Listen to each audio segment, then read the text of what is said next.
Jodi Geschickter, and then Crew Chief Mike Kelly. We're going to go ahead and open up the floor for questions. We're going to start with Mike Embry.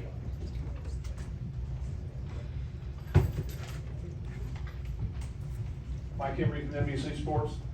Mike, congratulations, all you guys. What was the note about? Who left the note? What did the note say? I did.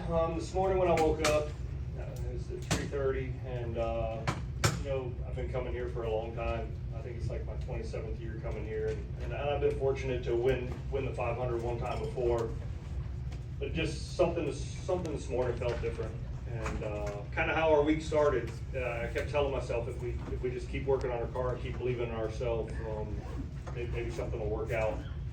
So when I woke up this morning, I told myself, and it's something I used to do for Ricky when we had tough days in the Xfinity car. I just wrote him a note that only he would see, and it was on top of the roll bar in front of him, and it just said, "We believe." And that's kind of been our team's motto all off season, is that we believe, right?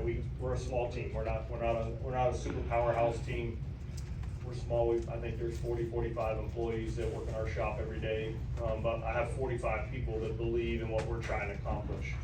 We're trying to get people to believe in Ricky Stenhouse again. We're trying to get people to believe in myself and the vision that we have. So that's all it was, a simple note on a piece of duct tape that I wrote that said, "We believe, and we believe today." And I stuck it up there above his head. Do you know if he saw it before the race or after, or? I don't know if he did or not. We never mentioned it. We never talked about it. I didn't tell him. And that's how we've done it before. I know he probably saw it. And he didn't need to ask me about it. I think he probably saw it. I asked him about it after the race was over. I said, "Did you see it?" And he told me he did. So that meant enough to me. Go to Jordan and then to Mark. Jordan Yankee, The Athletic. Now, this question's for Mike. Mike, you've been with Ricky for a while now. What makes him so good on super speedway races? All right, you're gonna take this wrong, but I'm gonna tell you. Ricky's good everywhere, right? In 2011 and 12, when he had competitive cars in the Xfinity Series, we raced against the best in that series, and it was Harvick's and Carl and Joey Logano. And we won a lot of races everywhere, right? Short tracks, we would lead a lot of laps. I think we won 3 out of 4 at Iowa and led 298 laps at ORP, and we were in contention to win road courses. Is he extra good at super speedways? Yes, he is, and I've always seen that, and we've been fortunate enough to come close a lot of times. I think last year this team was sitting in the same spot they were tonight. I think at lap 195, they were leading the race with 4 or 5 to go, and got dumped and got wrecked. That's just the nature of the beast, and I thought that exact same thing would happen tonight. I saw the cameras start to gather around the pit box when we were in the green, white, checkered, and I wouldn't look at them, and I wouldn't look up, and because I know it means so much to every driver out there, not just mine. There will be champions that will quit their career and never win the 500. There will be guys who have missed so many opportunities so close. So I know what it means to them guys, and it means to every one of us, right, that work on these things all winter long, that provide ownership and sponsorship, and it's everyone, the people that buy our hotel rooms. The Daytona 500 is what we race for, and from a kid who grew up in Florida, it has extra special meaning. So I was worried when we took that last restart, but I believed in Ricky's abilities and that he would put himself in the best position he could, and to come around and hear that we actually, at first I wasn't positive that we had won, and I wasn't going to celebrate till I heard it in my ear, and then you just don't believe it, right? You're like, man, this is killing me. This is a dream come true. I joke with my PR girl Jen, and NASCAR sends out a lot of emails about what the post-race celebration process is and where you guys are going. I think there was another revision this morning and about going to Chicago. And I joked with her and I said, "Look, I'm gonna be so drunk, you're gonna have to just tell me again." So it's okay if you wait and send me another email about it. This question's for all three of you. For you guys' answers. JTG, fairly or not, has had a reputation for an organization that maybe hasn't always fulfilled its potential. I'm curious if you think that's a fair assessment and why that is the case, of why this organization has been able to kind of take that next step while other mid-sized teams have had wins and background and the like. Absolutely, and I agree with you 100%. And that was one thing I think in 2020 when I came here, in 2021, in the roles that I've had behind the scenes, working on cars and working on on things at that group. And 100% I would agree with you that they haven't fulfilled the potential by no means of any one person or any one thing. And that's what, when they asked me last year to do this, that was one of the reasons why I jumped at it, was because I saw the potential. I think for the first time in your 28-year history last year, they had 5 top 5s in a row or something like that. But at the same time, we finished 27th or 28th in points, right? Those two shouldn't go together. You shouldn't have career milestones this high, but also finish where they did. And that was part of it, right? They provide, this team provides us with everything we need, right? I'll say that again. Since I've been there for 3 or 4 years, not once have they said no. We have a state-of-the-art facility, we have CNC shops, we have Hawkeye machines, we have the parts and pieces. It was kind of, to me, it's like just getting Ricky to believe in himself again, and getting the people around us to believe in the situation we're in. So yeah, I would agree with you that, and then they can allude on that, but that's always been my attraction to this team, was we have the parts and pieces, it's aligning them right.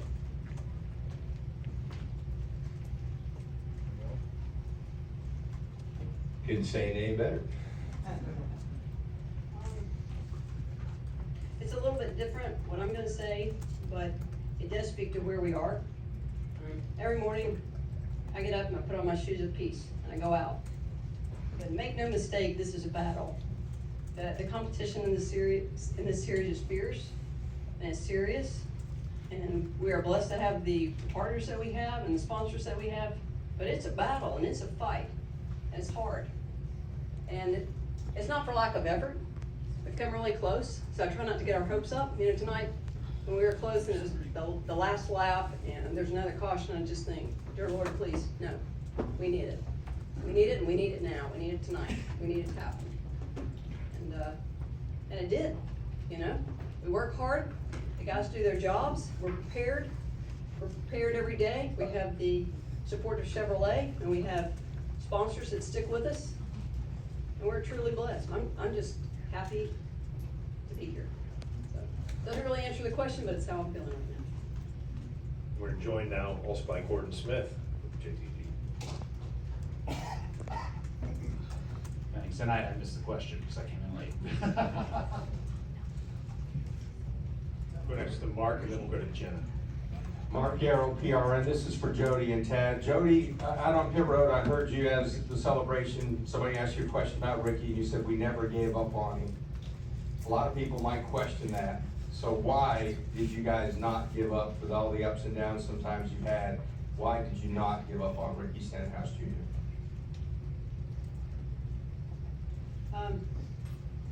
We didn't give up on Ricky because, personally, I feel like he's got the spirit of a winner. And I like what he represents as a person. And I see flashes of brilliance in what he does. And I felt like he could do it. I felt like he could get the job done, and I never questioned that.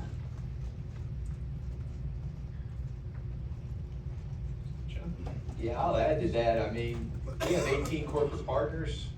There are not many drivers in this series that do the work that Ricky Stenhouse does every day behind the scenes that no one sees. To, you know, appearances in front of grocery stores, to trips to corporate headquarters. I mean, he's a workhorse, and being someone that believes in you that hard, you're going to keep believing back in them too. Jenna Fryer, Associated Press. Congratulations, Tad and Jodi. Jodi, you were just saying how hard this is and how difficult it is. And you guys are the first single car team since the Wood Brothers in 2011 to win this race. So it's hard. You know, why do you do it?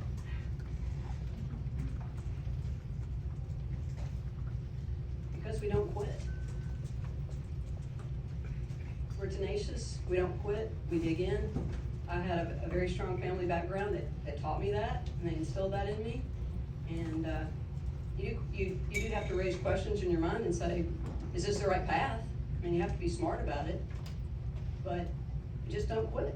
You get the information, you try to make smart decisions, and you don't quit. I guess she doesn't like to quit. How about that first female car owner to win the Daytona 500?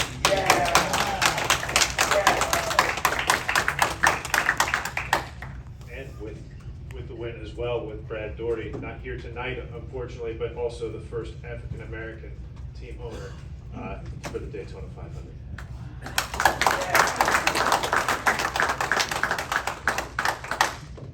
Next to Bob. Bob Parker, Fox Sports. For Ted, kind of following up on some of these questions, did any of your sponsors, you talk about Ricky and how good he is with the sponsors, but did any of them question, like, hey, should we get somebody who has won more often? Not once. The Kroger folks are right over there. They can answer that. Not once. In-house, baby. Yeah, you know, he's a corporate spokesperson and a race car driver. Everyone can see the talent, and that was in there, and the work he does for them, it's all about selling more products. So, no, we never had any of that pressure at all. Go next to Edgar, then to Jeff, and then to Kelly. What Brad have to say? Where is he? Brad has had some eye surgery, and he was here this morning to visit with our sponsors, and the light was really bothering his eyes. So, man, we've been trying to get text in between the 348 text messages I got, but we'll call him here shortly. I talked to him for a few minutes, and he said that he and Michael Jordan are already talking trash. So I'm not sure what was said. There have been conversations. I was gonna ask, he's gotta Oh, be pretty yeah. pumped with Oh, yeah. Michael. Jeff? Yeah, I'm over here for Mike. Mike, when your last crew chief job ended, did you feel like maybe that was the end of your crew chief days, or did you feel like you were always gonna get another opportunity like the one you have now? I didn't think that I would. I didn't know that I wanted to, right? Just like what Tad said, and we all know, man, this is a grind. This is tough. This is hundreds of nights on the road, hundreds of hours a week in the shop. And I didn't know, I had got to a point where I still loved the sport, and I still loved what I did, and I was trying to figure out what exactly I wanted to do next. And every year I would get a couple opportunities, and I always told myself that I wouldn't do it unless I was 100% bought in. And this started getting talked about a little bit, and then as the season was getting to the end of, and I knew right away this would be one I would do.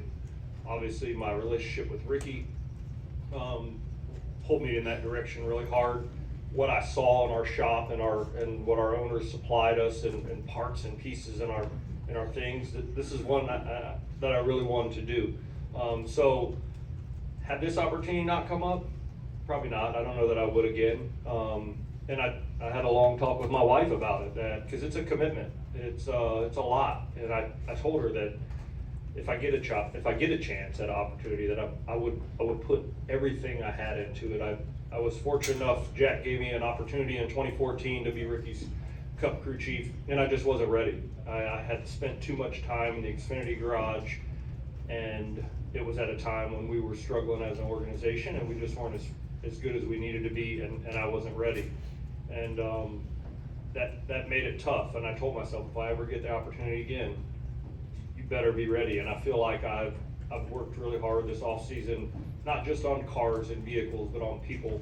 And I think that means as much as anything, if you get a group of guys who believe in each other and gals who believe in each other, small teams can do a lot. I watched that 78 car out in Colorado kick a lot of people's butts with equipment that they were getting from another organization. And not that we're trying to do exactly what they did, but we have that same belief and goal. And then, for lack of a better term, you're sort of like the Ricky whisperer, maybe.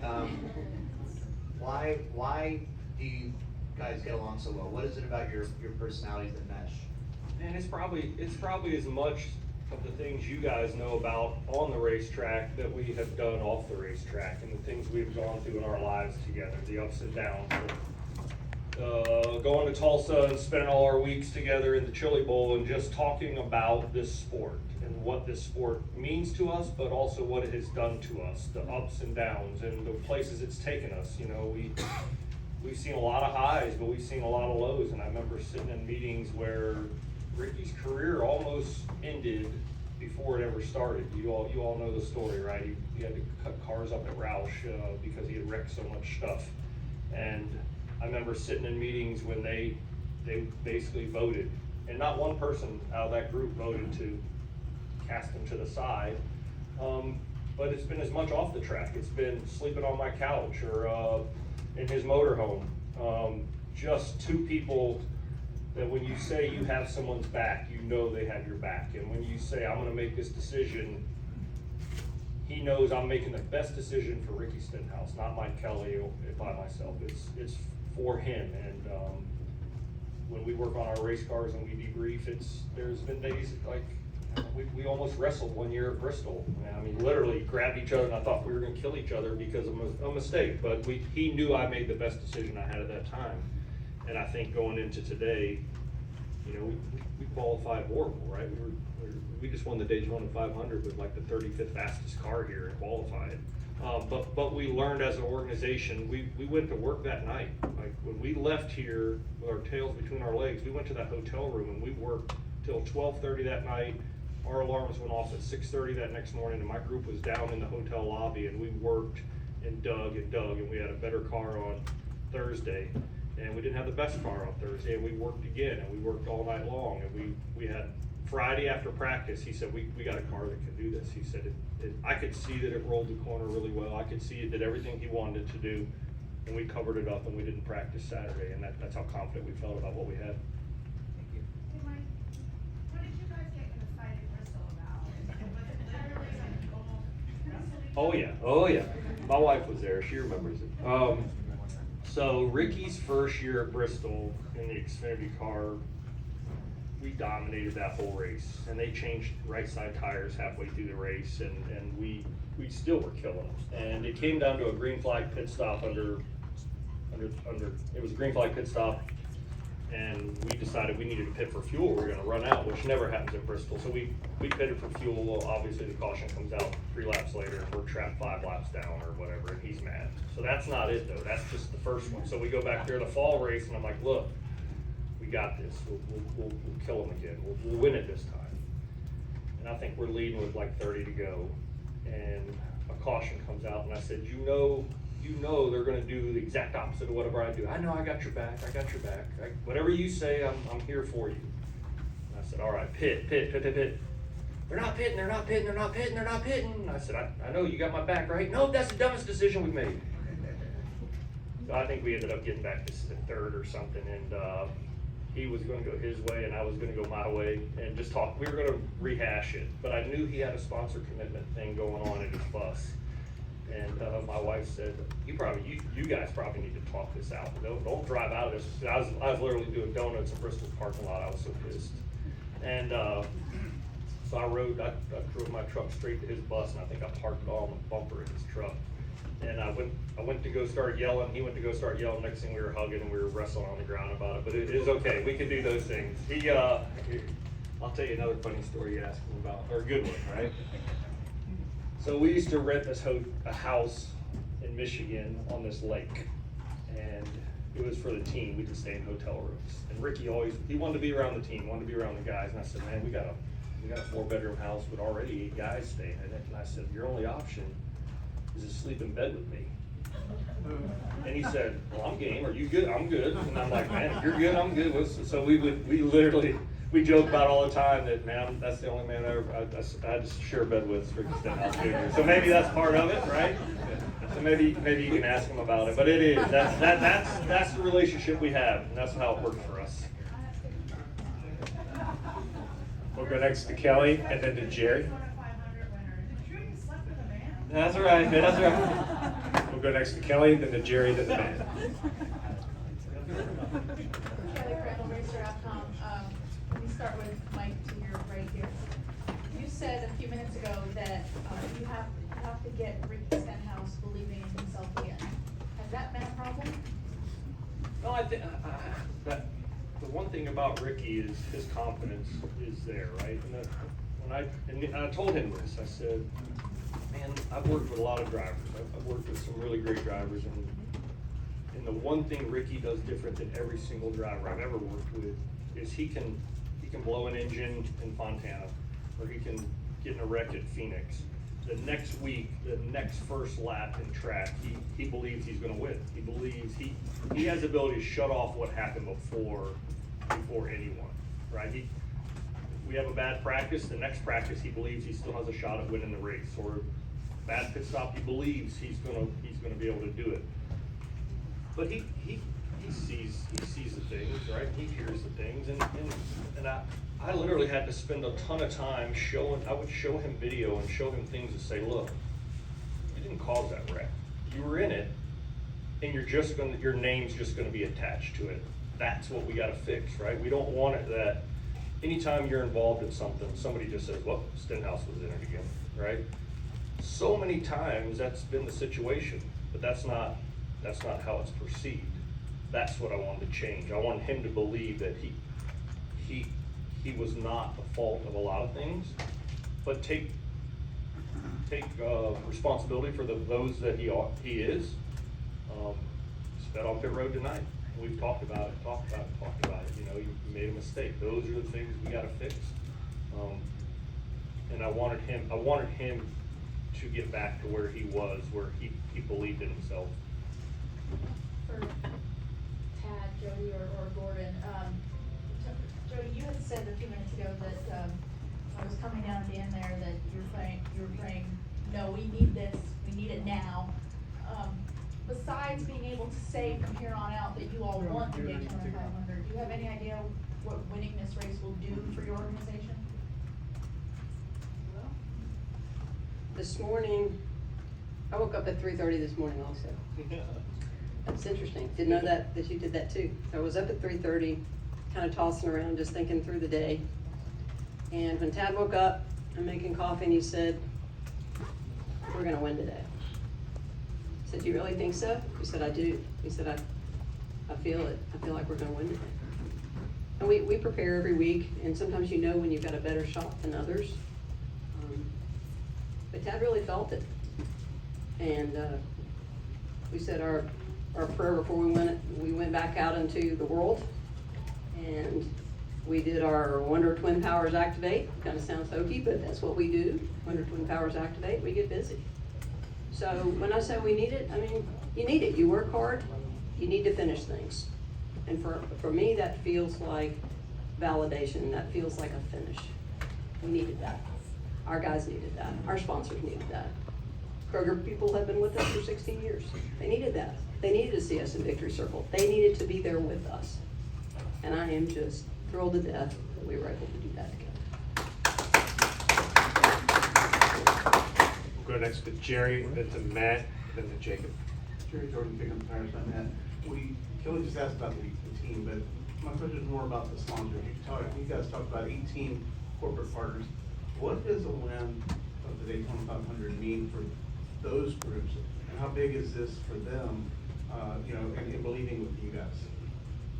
Well, that's what it's all about. You know, everyone we have are Fortune 500 top share brands. Kroger doesn't lose. You know, they're the biggest grocer in America and getting bigger. So, for them to stick behind us and during our hard times, they want to see a winner. And we kept saying, stick behind us, we'll keep digging until we give you a winner. And to do it in the biggest race, but to do it when everyone's here, I knew it was going to come. I was just afraid they wouldn't be here. So we had 125 corporate sponsors here, all C-level people, and it was awesome watching them dance around the victory lane. So I'm glad we got to do it together.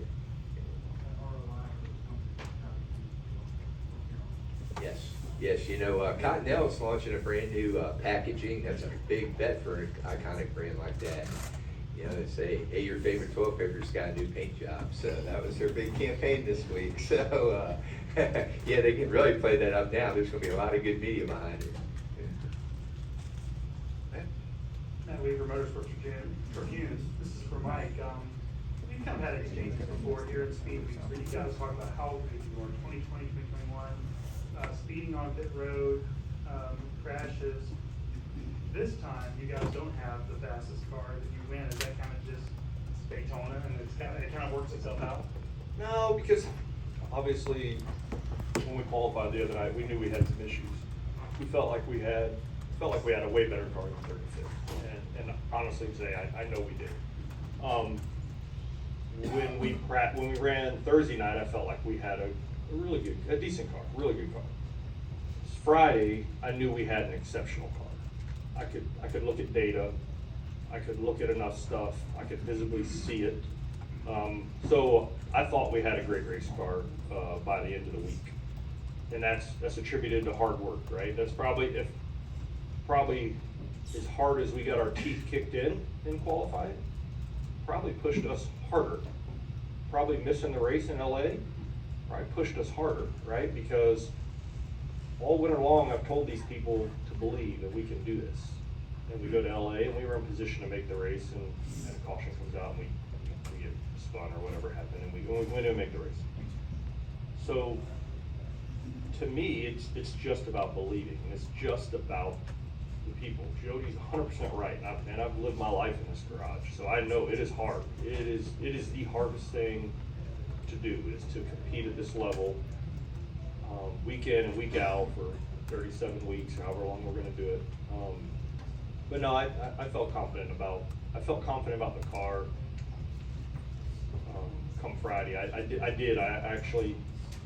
felt like, man, this is probably one of the best cars we've had. Last year we had a fast car. We've had fast cars. We sat on the pole here, I think in 2020. We've had really fast speedway cars over the last few years. Opportunity knocked tonight, and we were able to close it in. And then a question for all four of you or any of you. Beyond belief and conviction that you guys can do anything, what reasons internally do you guys have that this could be a really good season beyond Daytona, going to the playoffs and having a chance to do well in the playoffs? I was fortunate enough to work around a lot of really great leaders in this sport. I worked for Ray Abraham, I worked for Dale Sr., I worked for Jimmy Finnig, Jack Roush. And I won a cup championship in 04, and I kind of saw the recipe, how to get people to believe it and how to make it work, right? That's what we needed, right? So we have, I'm not sitting here going to tell you that we're gonna go win California, but I do believe we will run well in California. Ricky ran well there last year. I do believe there will be races that if we finish and execute, we'll be back in this room this year. But we've had great meetings. We've changed up some of the way we do things in-house. We've changed up our engineering staff. We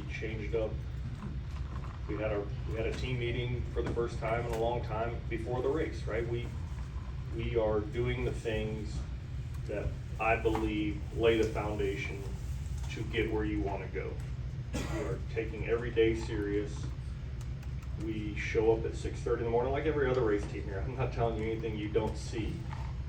We're just seeing it with 40 people. And it's easier, sometimes that's easier, right? If you try and turn a big ship, and I gotta get permission to change this on a race car, I gotta go through a production staff, and I've gotta ask this guy to ask this guy to ask this guy. It's basically me, Ernie Cope, and our engineering group. We use a lot of racing thought and mentality. We have a relationship with Hendrick that helps. But it's a group of guys who literally sit across from each other at a table and say, we believe this is what it's gonna take. I'm willing, I told Ernie from day one, I told all these people at this table from day one, I'm willing to accept the responsibility if it doesn't. You can put it all on me, put it on my shoulders. I'm willing to be the guy. I'm not ducking from it if it doesn't work.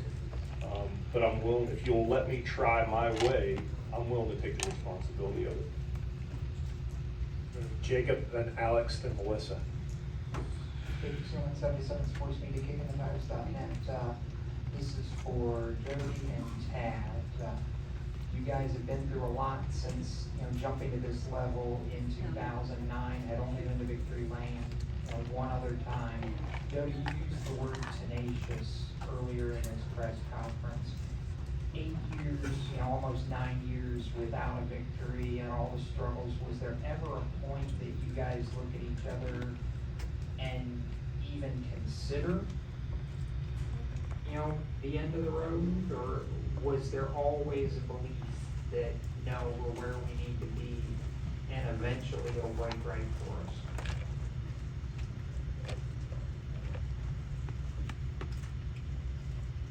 I think everybody questions, because we are always wondering if we're on the right path, the path that is our path, our journey in life. So I think it'd be a mistake not to ask that question and say, am I where I need to be? Sure, we ask that.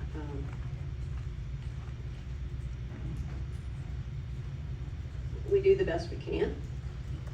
We try to make prudent decisions, financial, and surround ourselves with good people, people that support us and have the same goals and objectives.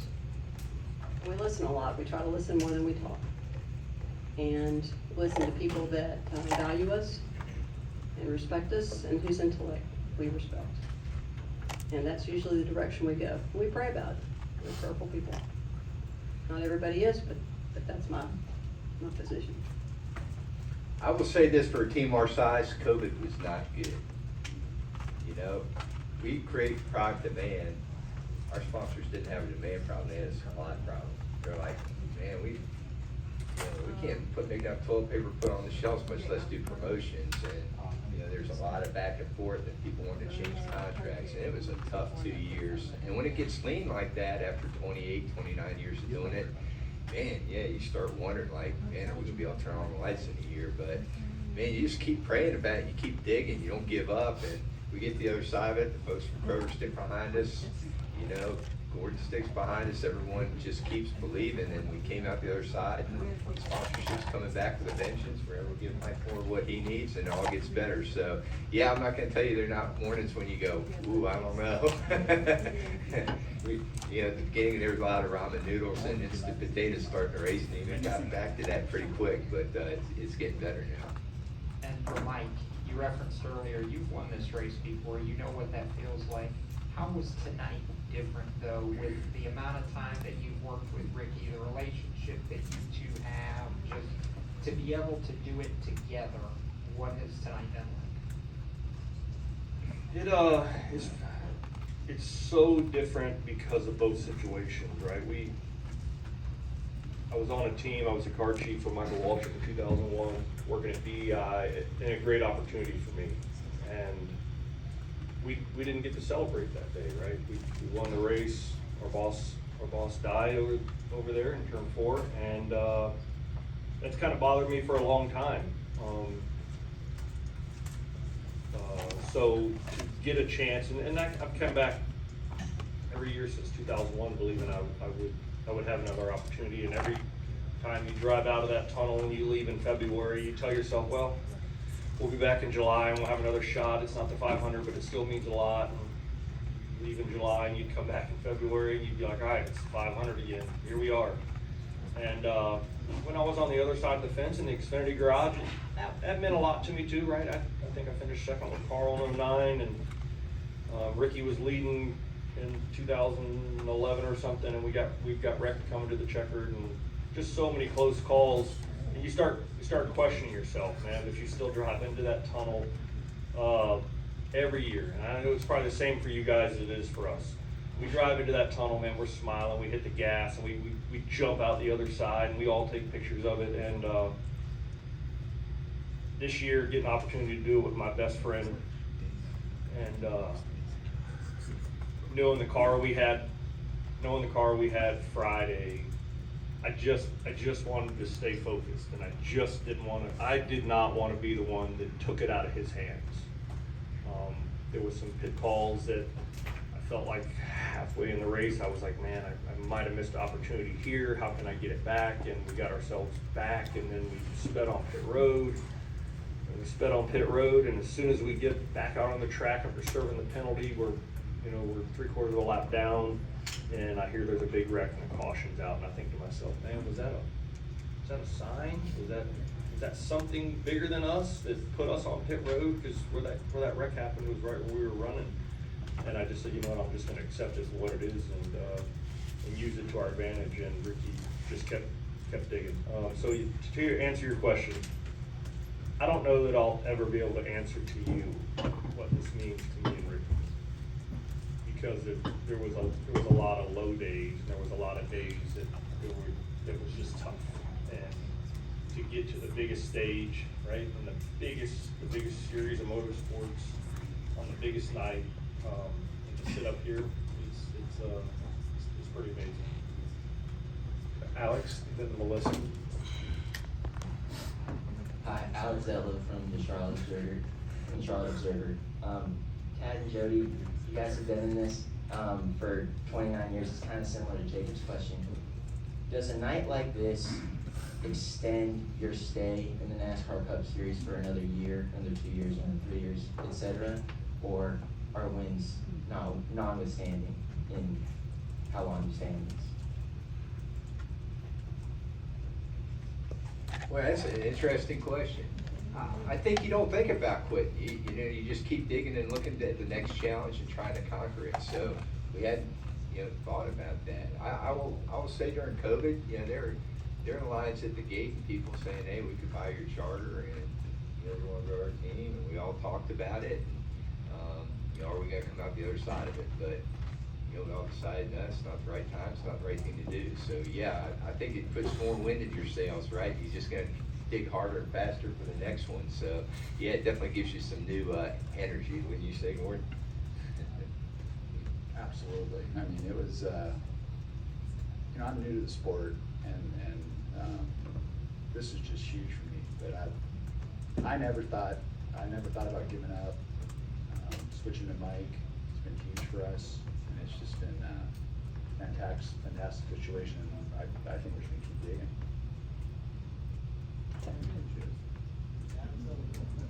We'll go to Melissa, and then we have a question in the press box. All the way back here. Melissa Thomas with Florida National News. To your earlier point about making Black history, congratulations on that. I wanted to correlate that with the press conference we had earlier with Bethune-Cookman announcing their sort of pipeline to NASCAR in terms of helping their students get careers in NASCAR. This is for any of you up there, but wanted to get your thoughts on that pipeline and the prospect of the future of racing with that. I mean, America doesn't just look like the people in the garage have looked like for 55 years. It's diverse, and everyone has different points of view and different talents and treasures. And, Brad certainly adds a different element to what we do, and different thinking and different background. And I think that's the same one from engineering to tire changers to drivers. It's sorely needed. NASCAR's done that heavy lifting to really call that out as a priority, and we're going to keep digging in that direction. It's good for the sport. We need to look exactly like the cross-section of America is to continue to build our fan base. So it's awesome. Go up to the press box. ChrisNightCatchers.com. Mike, my question is, how much does your season change now that you're all but assured a playoff spot in September at Darlington? You guys can do what you want now and try to put yourself in a position to get more wins and more playoff points. Well, Chris, it's going to take a little delay here for about 24 hours, and probably won't be able to get to work for a day or so, at least later tomorrow afternoon. But it'll change some things, but it won't change our goals. Our goals is, hopefully, this will put us in the playoffs. We all sat here last year and said, man, there won't be 16 winners, 17 winners. This just means we won today and we're the first one to win, and our goal is to back that up with one again down the road, right? When I leave here tonight, my focus is to go run top 10, top 12 at Fontana and build on that, and then go to Vegas and run top 10 and top 12 and build on that, so that I don't have to rely on a single win, that I'm up high enough in the points that it doesn't. We're not going to sit here and start changing our whole philosophies on everything because we won the race. I'm not going to start trying things because I need to have a better baseline of what I have. I don't have anything that tells me we are on a direct path to winning races yet until we start running more of them. Do I believe we're better than we were last year? Yes, we were fortunate enough to get to go to the Phoenix test, and that was a really tough race for this organization last year. It was tough on all of us, and the test boded well for us, and the work that my engineers are doing in the off season said that we are definitely better there than we were. So it doesn't change.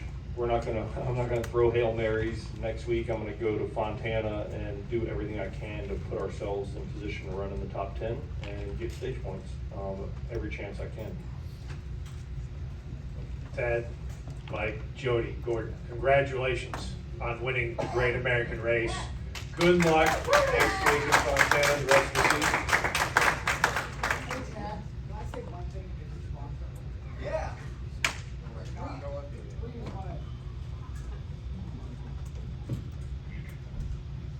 A word from our sponsor. Hey. This is a big deal. This is a big deal for the Kroger Company. And we've been coming to Daytona since 2008, the World Center of Racing. And we have always stuck with JTG Doherty Racing, always. We started with one car here and there at the Daytona 500, and in 2015, we were all on board with this group. And I've heard a lot of folks, we have 10 sponsors with the Kroger Company this weekend. And I've had another 20 text me in the last 2 hours about this great program that we've built. But I want to tell you, I've heard a lot about diversity, right? And the team, the first female owner to win the Daytona 500. Yeah. The first African-American team owner to win the Daytona 500. We're Kroger, right? Think about us, we're your neighborhood grocery store, 2,500 stores all across the United States. And we are all about diversity, and we are all about serving our customer. And we wouldn't do this with any other team than JTG Doherty. And I just wanted to thank you guys. That's a message from your sponsor.